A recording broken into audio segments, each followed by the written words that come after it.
Answer সদস্যদের ৬ মাসের rest প্রথা আর থাকছে না, এটি বাতিলের প্রাথমিক সিদ্ধান্ত নেওয়া হয়েছে। তবে জাতীয়করণের বিষয়টি সুপারিশ কমিটির রিপোর্টের ভিত্তিতে বিবেচনা করা হবে। আনসারদের ৭ সদস্যের একটি প্রতিনিধি দলের সঙ্গে বৈঠকের পর একথা জানিয়েছেন স্বরাষ্ট্র উপদেষ্টা।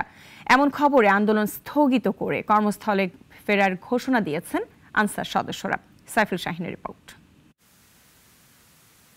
চাকরি জাতীয়করণের দাবিতে গত দুদিন ধরে আন্দোলন করছেন আনসার সদস্যরা। অভিযোগ, তারা দীর্ঘদিন ধরে বৈষম্যের শিকার। তাদের আশ্বাস দেওয়ার পরও চাকরি জাতীয়করণ করা হয়নি। বিভিন্ন প্রতিষ্ঠানের চাহিদা অনুযায়ী দৈনিক ৫৪০ টাকা চুক্তিতে কাজ করা আনসার সদস্যরা চাইছেন তাদের চাকরি স্থায়ী করা হোক। আন্দোলনে তাদের ঘেরাওয়ের কারণে সচিবালয় থেকে কেউ বের হতে বা প্রবেশ করতে পারেননি।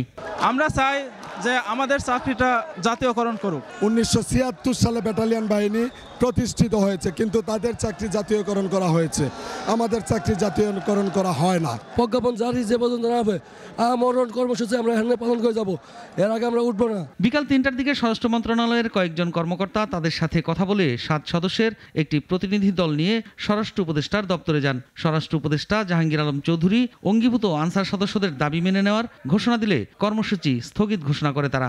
নিয়োগ বিধিমালা থেকে সেটা আমরা কিভাবে বাতিল করা হবে সেই প্রক্রিয়াটার মাধ্যমে আমরা এটাকে রেগুলার জব হিসাবে কিভাবে করা যায় সেটা আমরা সাধারণ আনসারের প্রতিনিধিরা থাকবেন ৪ জন, সেই ৪ জন প্রতিনিধি সেই সুপারিশ প্রণয়নে আমাদেরকে সাহায্য করবে এবং তাদের দাবি দেওয়ার ভিত্তিতেই সেই সুপারিশগুলোকে আমরা আমাদের মন্ত্রণালয়ের জন্য প্রণয়ন করি। সমন্বয় কমিটি সবার পক্ষ থেকে তাদের দিকে নির্দেশ থাকবে যে যারা আন্দোলনরত আছে সবাই সবার কর্মস্থলে ফিরে যাবে এবং কর্মবিরতি প্রত্যাহার করে সবাই সবার অবস্থানে চাকরিতে নিয়মিত ডিউটি করবেন।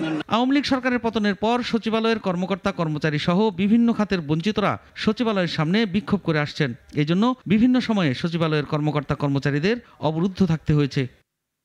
সাইফুল শাহিন, নাগরিক, ঢাকা।